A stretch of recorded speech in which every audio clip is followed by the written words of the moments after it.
Norton's என்கின்ற அந்த இடத்தின் மீது குண்டு வீசுவதன் மூலம் அங்கே ஏதாவது என்ரிச் பண்ண யுரேனியம் இருந்துச்சு அப்படின்னம்னா அது செதறி வெடிச்சு அதன் மூலம் அணுக்கதிர் வீச்சு இருக்கு இல்லையா, அது அந்த இடத்துல எல்லாம் பரவட்டும், மக்கள் சாவட்டும் என்கின்ற ஒற்றை நோக்கம்.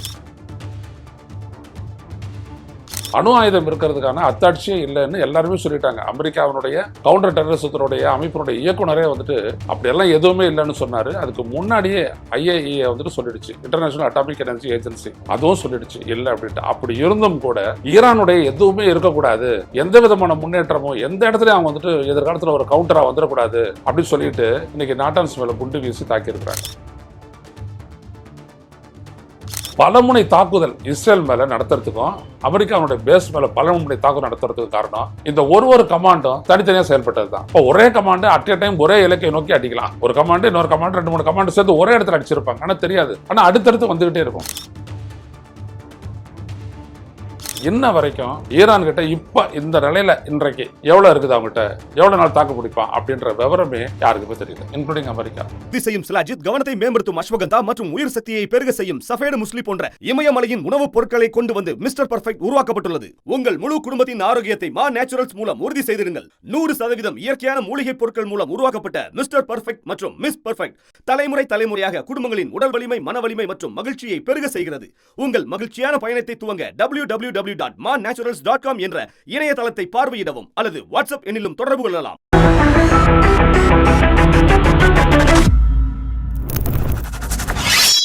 வணக்கம் தோழர்களே, ரோசா செய்தியின் வாயிலாக இன்று மீண்டும் உங்களை சந்திப்பதில் பெரும் மகிழ்ச்சி அடைகின்றேன்.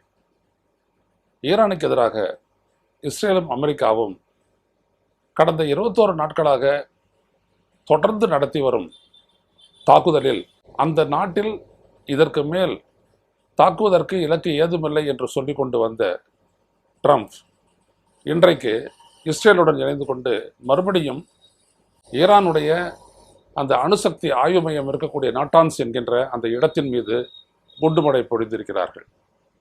அதாவது அவருடைய திட்டம் இதிலிருந்து வெளிப்படுகிறது.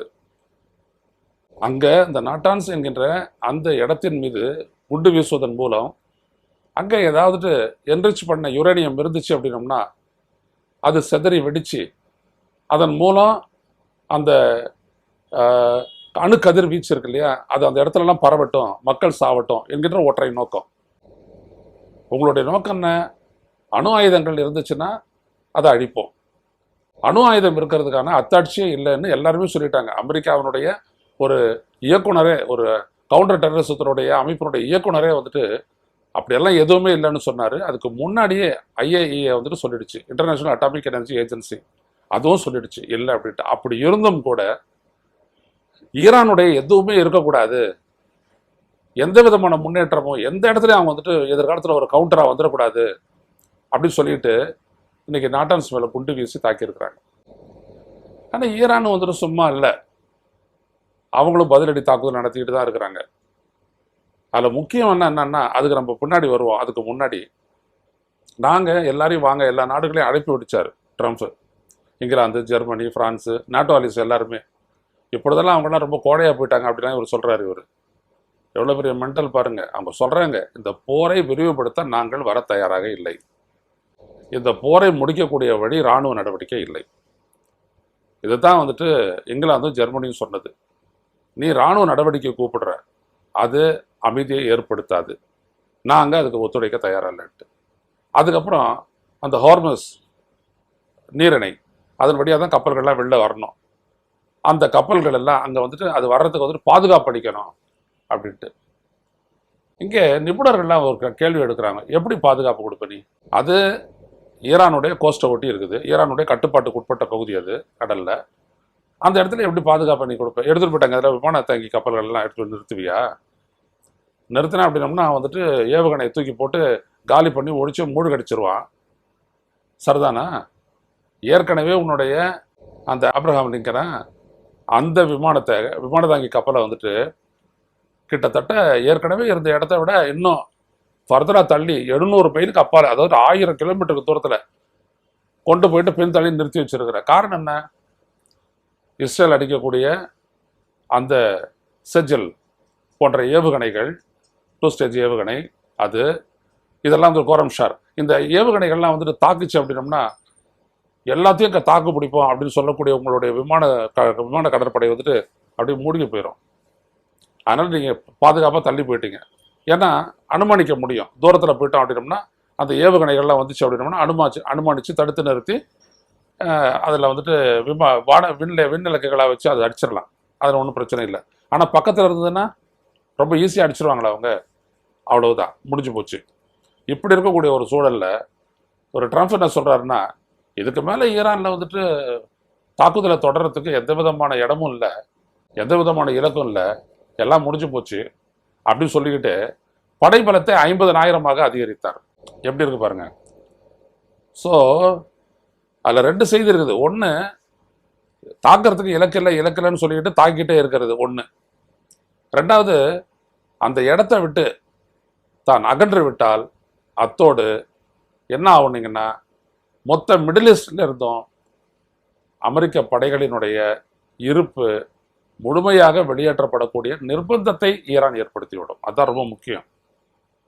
இப்போ பார்த்தீங்கன்னா மேலே கட்டார், குவைத்து, அப்புறம் வந்துட்டு இருக்கக்கூடிய எல்லா ஐக்கிய அரபு குடியரசு, சவுதி அரேபியா, இப்படி எல்லா நாடுகளுக்குள்ளேயும் பார்த்தீங்க அப்படின்னம்னா எல்லா நாட்டினுடைய ஈராக்கை நோக்கி இருக்கக்கூடிய அந்த விமான தளங்கள், அமெரிக்காவுடைய விமான தளங்கள் எல்லாத்தையும் வந்துட்டு சுக்குநீராக சகிச்சிட்டான் ஈரான். இதுக்கு மேலே ஒன்றும் இல்லை. அதனால் வேற எப்படி படைபலத்தை எடுத்துகிட்டு போயிட்டு நிறுத்தி தொடர்ந்து ஈரானை ஒரு அச்சுறுத்தலுக்கு கீழே கொண்டு வர்றது அப்படின்றது இன்னைக்கு ட்ரம்ப்புக்கு ஒரு பெரிய சவாலாக போயிடுச்சு. அவருடைய இராணுவம் வேற கேட்டிருக்குது, லட்சக்கணக்கான கோடி டாலர்ஸ் வந்துட்டு தேவைப்படுது, இந்த போரை தொடரணும் அப்படின்னோம்னா அதை கொடுங்க அப்படின்ட்டு. அதுக்கு அமெரிக்காவினுடைய காங்கிரஸும் செனட்டும் ஒத்துக்கிறணும். என்ன நடக்குதுன்றதை பார்ப்போம். இன்னொரு பக்கத்தில் இஸ்ரேலினுடைய ஹைஃபா அப்படின்னு சொல்லக்கூடிய, எப்படி இங்கே இவர்களுடைய எண்ணெய் இலக்குகளை இப்போ இந்த சவுத் பார் அப்படின்னு சொல்லக்கூடிய அந்த கேஸ் ஃபீல்டு, உலகத்தினுடைய மிகப்பெரிய கேஸ் ஃபீல்டில் ஒன்று ஈரானுடைய சவுத் பார். அந்த சவுத் பார்ஸை வந்துட்டு குண்டு போட்டு ஒரு பார்ட்டை தாக்கிட்டாங்க. மறுபடியும் இஸ்ரேல் குண்டு வீசியிருக்குது. அதுக்கு பதிலடியாக வந்துட்டு ஈரான் என்ன பண்ணியிருக்காங்கன்னா, இஸ்ரேலினுடைய மிகப்பெரிய எண்ணெய் சுத்திகரிப்பு நிலையமான ஹைஃபா அப்படின்ற நகரத்தில் இருக்கக்கூடிய அந்த சுத்திகரிப்பு நிலையத்தை அவங்க அழிச்சிட்டாங்க. கிட்டத்தட்ட அழிச்சிட்டாங்க. அந்த அளவுக்கு வந்துட்டு செய்திகள் இன்னும் முழுசாக வரல, வரும்போது தெரியும். அழிச்சிட்டாங்க.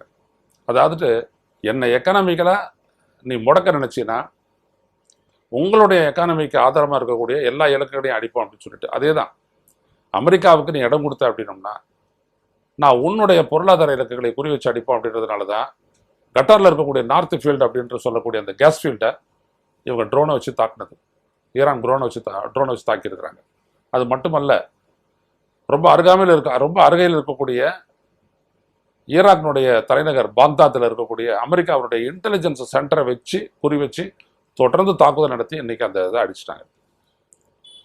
அங்கே எந்த அமெரிக்கனும் இல்லை, அந்த சென்டர் இன்னைக்கு மேலே செயல்படாது, எல்லாத்தையும் அழிச்சு விட்டாங்க.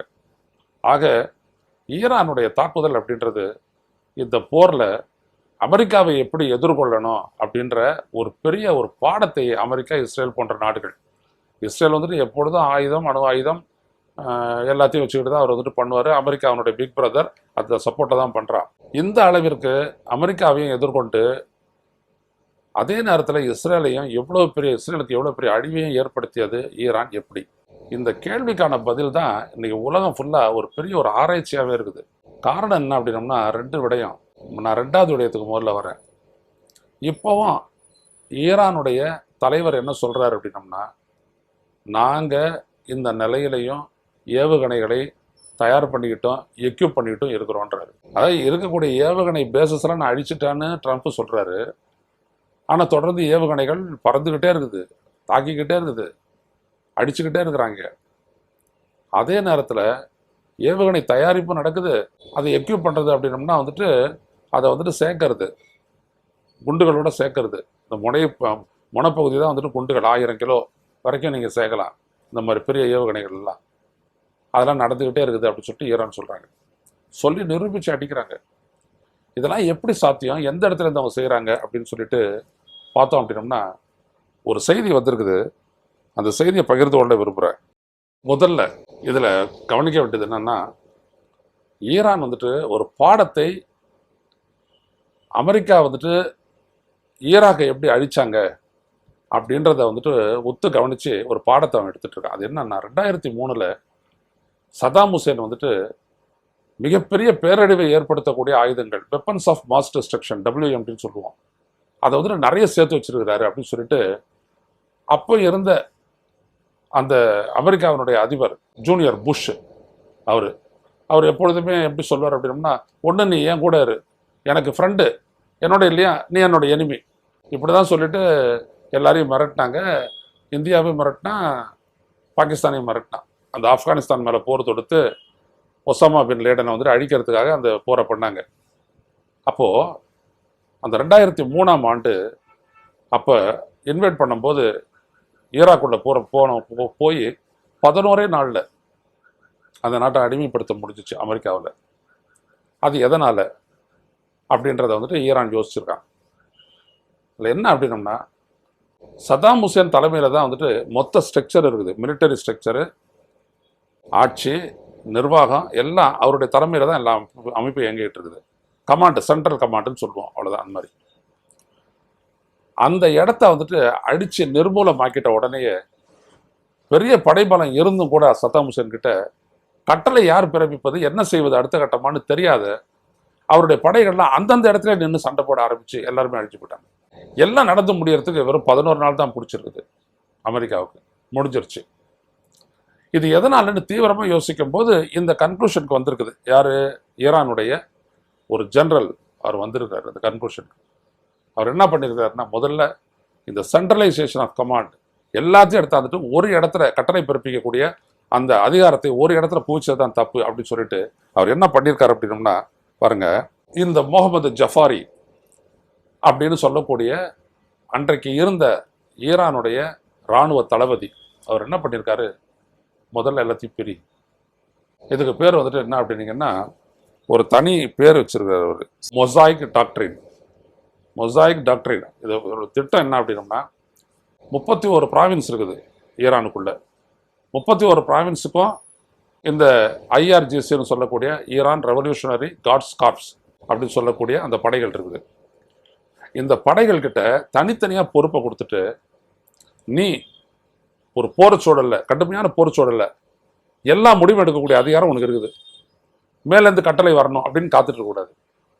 உன்னால என்ன செய்ய முடியும், எப்படி எதிரியை பதிலடி கொடுக்க முடியும், அதுக்கேற்ற மாதிரி நீ பார்த்துக்கோ. அவங்ககிட்ட தனியாக மிசைல் இருக்கும், பேட்டரிஸ் அப்படின்னோம்னா ஒரு பெரிய அளவுக்கான ஆர்சனல், ஸ்டாக்கு, எல்லாமே ஏவுகணை, எல்லாத்தையும் எப்படி பண்ணுறது எல்லாத்தையுமே அவர் ரெடி பண்ணிட்டு இருக்கிறான். எப்போ? 2005 ஆரம்பித்து 2024 வரைக்கும் 20 வருஷத்தில் ஈரான் வந்துட்டு எக்யூப் ஆயிருக்குது. எக்யூப் ஆகிட்டு என்ன பண்ணுறாங்க அப்படின்னோம்னா, இந்த ஜாஃப்ரினுடைய திட்டப்படி ஒரு இடத்துலேருந்து ஏவுகணை ஏவ முடியும். அது எந்த இடத்துல ஏவுகணை வச்சிருக்கிறா தெரியாது, ரொம்ப சீக்ரெட்டு தான். ஏன்னா ஈரானில் நிறைய யூதர்கள் வாடுறாங்க. யூதர்கள்லாம் அடிப்படையிலே தெரியும், கட்ஸா அப்படின்னு சொல்கிறது நம்பலாம். அவங்கள அதாவது அவங்களுடைய மொசாத் படைக்கு வந்துட்டு உளவு சொல்கிறவங்க ஐடென்டிஃபை பண்ணிக்க மாட்டாங்க. ஒரு கட்ஸான்னு ஒருத்தருக்கு தெரிய மாட்டான், ஒரு உளவாளின்னு ஒரு உளவாளிக்கு தெரிய மாட்டான், அந்த மாதிரி அவங்க நடத்துக்குவாங்க. ஸோ அதெல்லாம் அவங்களுக்கு தெரிஞ்சுட்டு எல்லாத்தையும் ஸ்ப்ளிட் பண்ணிட்டு என்ன பண்ணிட்டாங்க அப்படின்னோம்னா, இங்கே பாருங்கள், நேராக 28ஆம் தேதி எடுத்த உடனே இஸ்ரேல் இது பண்ணிட்டு நேராக அலி கொமேனியோட ஹெட் குவார்ட்டர்ஸை அடிச்சு காலி பண்ணிட்டாங்க. கொண்டுட்ட உடனே எல்லாம் முடங்கிடும் அப்படின்னு நினைச்சாங்க. ஆனால் இவங்க எதிர்பாராத விதமாக ஒரு ப்ராவின்ஸ்லேருந்தும் ஒரு படைகளும் எதிர்த்து அடிக்க ஆரம்பிச்சாங்க, ஒன்றா அடிக்க ஆரம்பிச்சாங்க. கொஞ்சம் கொஞ்சமாக இந்த இது விரிவடைஞ்ச போது பலமுனை தாக்குதல் இஸ்ரேல் மேலே நடத்துறதுக்கும் அமெரிக்காவுடைய பேஸ் மேலே பலமுனை தாக்குதல் நடத்துறதுக்கும் காரணம் இந்த ஒரு கமாண்டும் தனித்தனியாக செயல்பட்டது தான். இப்போ ஒரே கமாண்டு அட் எ டைம் ஒரே இலக்கை நோக்கி அடிக்கலாம். ஒரு கமாண்டு இன்னொரு கமாண்டு 2-3 கமாண்டு சேர்த்து ஒரே இடத்துல அடிச்சிருப்பாங்க, ஆனால் தெரியாது. ஆனால் அடுத்தடுத்து வந்துக்கிட்டே இருக்கும். அப்போ என்ன ஆயிடுச்சு அப்படின்னோம்னா, இப்படி ஆப்ரேட் பண்ணுறது மிகப்பெரிய அளவுக்கு இஸ்ரேல் எல்லாம் குழப்பி இருக்குது. நான் அயன் டோமு, ஆட்டுக்குட்டி டோமு அப்படின்னு சொல்கிறதெல்லாம் இவங்க எப்படி காலி பண்ணாங்கன்னா, 2 ஈரான் எப்படி பண்ணுதுன்னா, லெபனானில் எதிர்த்து ஆப்ரேட் ஆகக்கூடிய ஹெஸ்பொல்லா அந்த அமைப்பை வச்சுக்கிட்டு அவன் இஸ்ரேல் அப்படி நேரடியாக மேலேருந்து கீழே பார்க்குற மாதிரியான ஒரு சூழல். நார்தன் இஸ்ரேலு, சென்ட்ரல் இஸ்ரேலில் இருக்கக்கூடிய கண்காணிப்பு கோபுரங்களை எல்லாம் குறி வச்சு இவன் அடிக்க ஆரம்பித்தான். ஹெஸ்பொல்லா அடித்து முடிச்சிட்ட உடனே இஸ்ரேலுக்குள்ளே நுழையிறதுக்கான அந்த அச்சுறுத்தல் முடிஞ்சு போயிடுது. அதை தாண்டி போனால் தான் அயன் டாமு, புடலங்காய் எல்லாமே. அதை வந்துட்டு என்ன பண்ணிட்டான் ஈரான், கிளஸ்டர் பாம்ஸ்னு சொல்லக்கூடிய வானில் வெடிச்சு சிதறி பல்வேறு குண்டுகளாகி இறங்கி பெரிய பாதிப்பை ஏற்படுத்தக்கூடிய கிளஸ்டர் பாம்ஸை வந்துட்டு அடிக்க ஆரம்பிச்சான். சொத்துக்களுக்கு பெரிய சேதம் இல்லை, ஆனால் இண்டிவிஜுவல்ஸுக்கு நிறைய சேதம் ஏற்படும். அந்த மாதிரி ஏதோ பில்டிங்ஸுக்கெல்லாம் வந்துட்டு சேதம் ஏற்படாது இருக்காது, நிச்சயம் அதுவும் ஆகும். அது ஏகப்பட்டது ஏவி டைவர்ட் பண்ணிட்டு பின்னாடியே வந்துட்டு பெரிய மிசைலை விட்டுறது, சிஜில் போன்ற மிசைலில் விட்டுறது. அது 2 ஸ்டேஜ் மிசைல். அட்மாஸ்பர் விட்டு வெளில போயிட்டு மறுபடியும் உள்ள நுழையும். அந்த மாதிரி ஒரு வார் ஹெட்டு.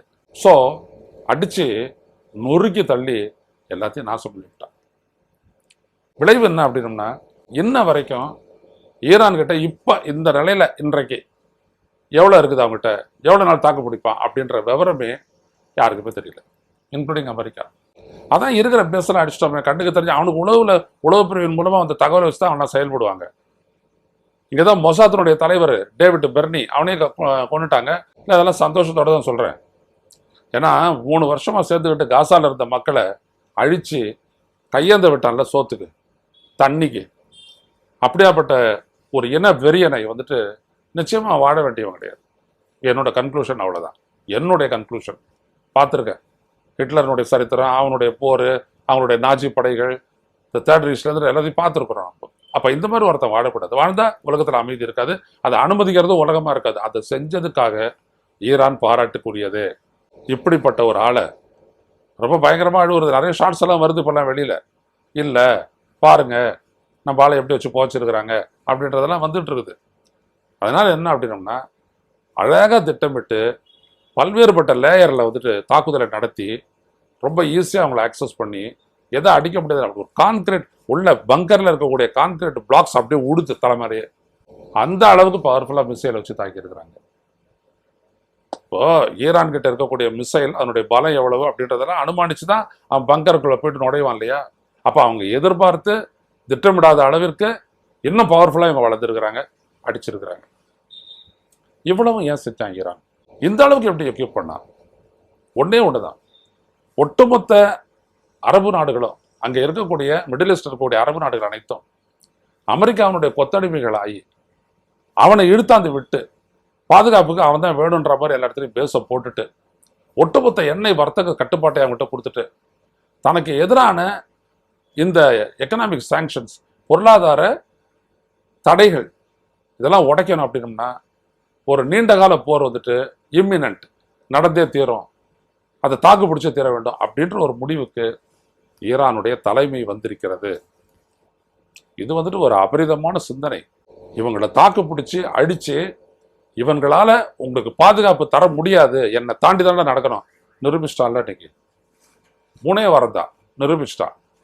நீங்க சக நாட்டவனான ஈரான் நாட்டை வந்துட்டு காட்டி கொடுத்துட்டு நீங்க யாரும் வாழ்ந்துட முடியாது. அதான மெசேஜ்.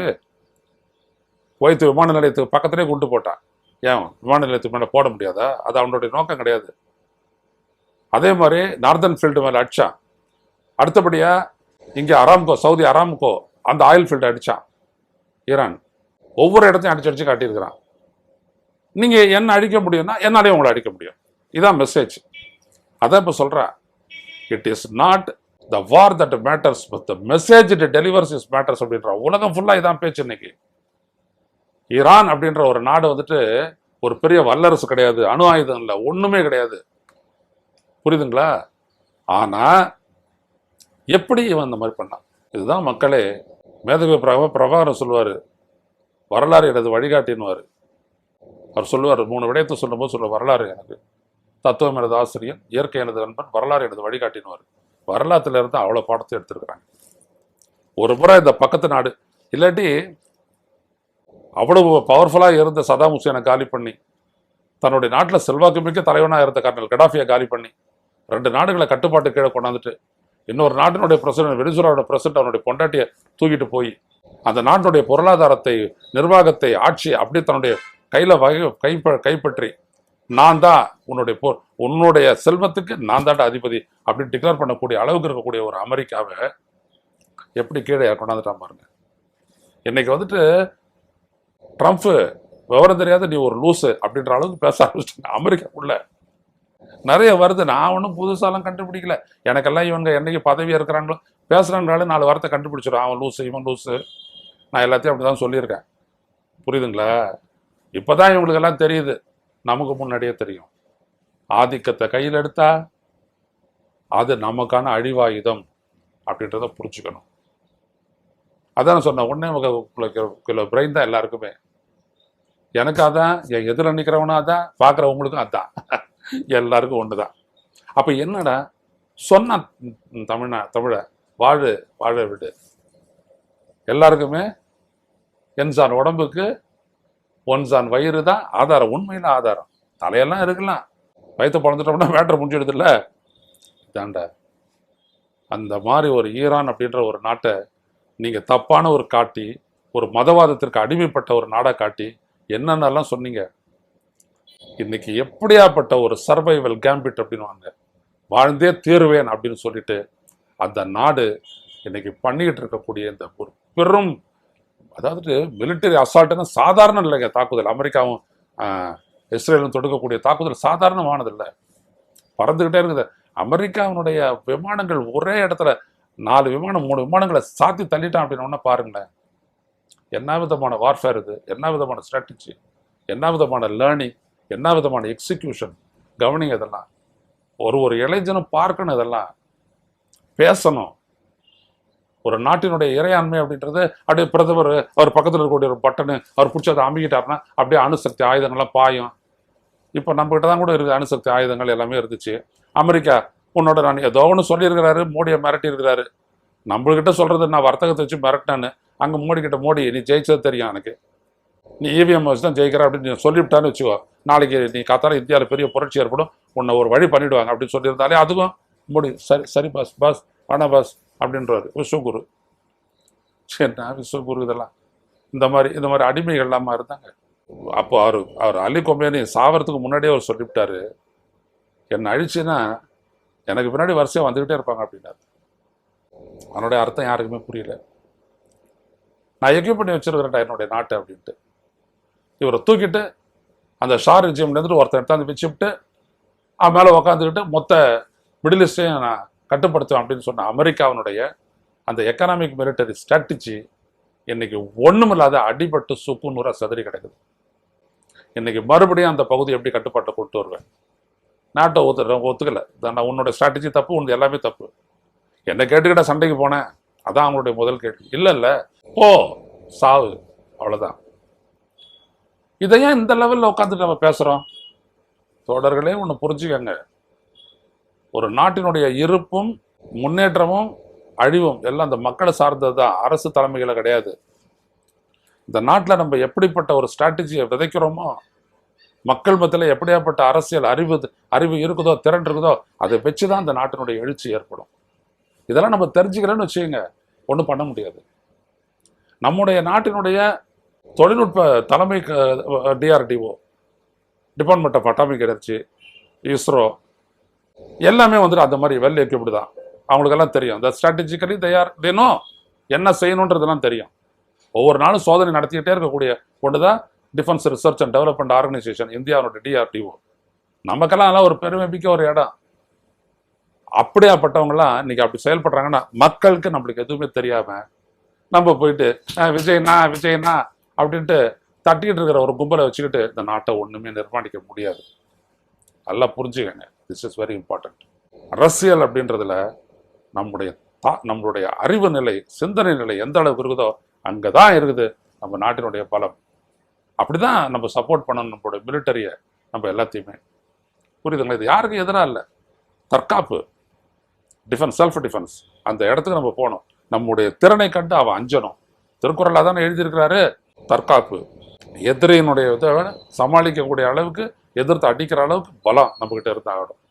அந்த அடிப்படையில் ஈரான் இன்றைக்கு உலகம் முழுமைக்கும் ஒரு பாடமாக இருப்பதோடு மட்டுமல்ல, ஒரு படிப்பினையையும் அவர்கள் கொடுத்திருக்கிறார்கள் அமெரிக்காவிற்கும் இஸ்ரேலிற்கும். இன்னைக்கு அலறான், இறங்கணும் அப்படின்னம்னா ஹார்பஸை காப்பாற்றுவோம். எப்படிடா காப்பாற்றுவேன்னு கேட்குறான்ல. இன்னைக்கு எப்படி காப்பாற்றுவேன்? அந்த இடத்துல ஷிப் எடுத்து கொண்டு போவியா? நொறுக்கி தள்ளுவான். அர்த்தப்படியா? எப்படி காப்பாற்றுவேன் நீ? அப்போ வேற வழியால ஈரானோட பேச்சுவார்த்தை நடத்து. முடிஞ்சு போச்சா கதை?